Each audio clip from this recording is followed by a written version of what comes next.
Keep an eye out for next weekend, maybe a good weekend for indoor play. Let's hope the Cougs are in the tournament. Yes. So playing by next weekend, and you don't need to go outside anyway. Be inside, watch the TV. Oh, they will be. There we go. And call the shot. I like it. Go ahead. And we're going to be talking about that, but also the Rockets. They pulled off a close one last night. It got a little scary against the Suns, but Adam Wexler talked to the guys at practice today, talked to one of the main guys who played a big part in that. So we'll be talking about that coming up. And in college hoops, as I said, the Cougars staying alive in the conference tourney. I'll show you how they pulled it off despite not scoring in the final 4 minutes. Highlights and reaction after the break.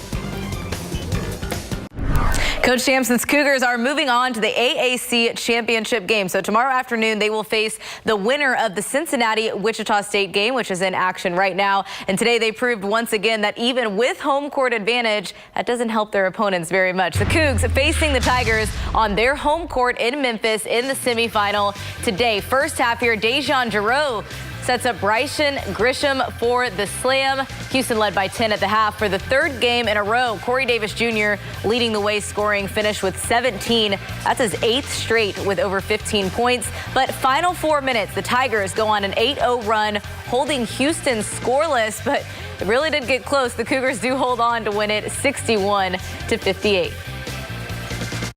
And then the good Lord will say, you know what, son? I'm going to humble you. Do not disrespect this game. It'll get you. And but when you shoot 14 for 27 from the free throw line, you usually lose those games. We found a way to win them because our defense was good tonight. TSU's Johnny Jones and Prairie View's Byron Smith have their teams battling for the NCAA berth in the SWAC title game. TSU is hot early. Jalen Patterson's 3 puts them up 12, but Prairie View gets the layup and 1 from Gary Blackson, and they led by 3. Right now, they're up 2. It's still early in the second half.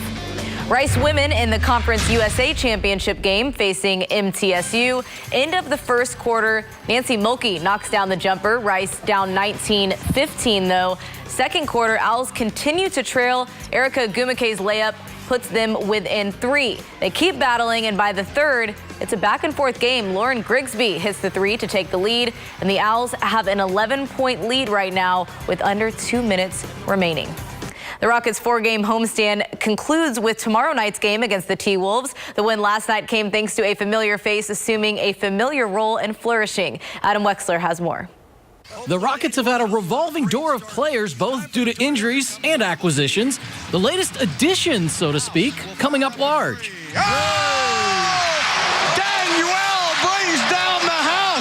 Unafraid of the big moment, Daniel House had a 2-month hiatus due to contract haggling, yet back in a starting role, it's like no time had passed. That's how it's always played. I think it's how he played 2 months. I don't know how long ago it was, but he just kind of picked up where he left off.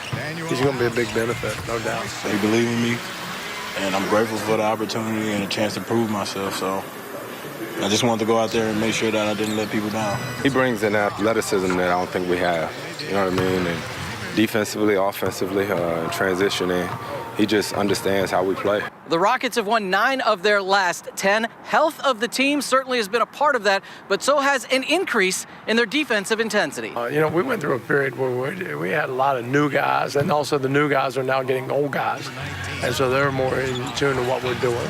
It's in a pretty good place. We're better, but we still have to solve some problems. With the Rockets, Adam Wexler, KPRC, Channel 2 Sports. Thank you, Wex. The Astros facing the Phillies today in spring training. Brad Peacock was dialed in, 5 strikeouts through 4 innings of work, gave up 2 runs, but it didn't matter because the Astros bats caught fire in the 5th, a 9-run inning with RBIs from Brantley, Gurriel, Alvarez, Kemp, and more. The Astros win big 13-5, the final. And over at BBVA, the Dynamo hosting Vancouver Whitecaps. Early on, Memo Rodriguez here tapping in the low cross from Albert Elise to start the scoring. Then the 73rd minute, it's tied 2-2, and it's those two connecting once again. Elise to Rodriguez to go ahead, and the Dynamo win it 3-2. The final. The Dynamo are playing well. They're about to be packing out BBVA. They keep exciting. Yeah, very exciting. Thank you. Thank you, Lainey. Justin's back after the break with the final check of your forecast. Stay with us.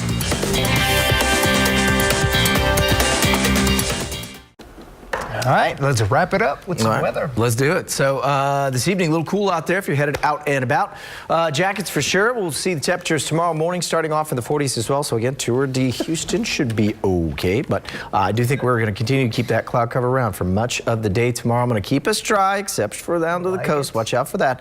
Otherwise, most of the week looks pretty darn good. By the time we get in towards next weekend, though, it's going to be a little warmer. But I do think we're going to see some thunderstorms rolling through here, especially that Saturday, Sunday time frame, as I mentioned. We'll have to watch out. And Oh, where well, are we'll be working anyway. Yeah, I know. we're here. Wear your green for tomorrow, too. Don't get pinched. Well, man. there's no pinching in the workplace anyway, so don't worry about See that. you in HR if that was. But I Those of you can't have to wear work green. tomorrow. Wait, what?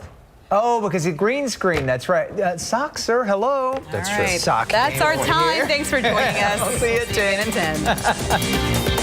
We're tied.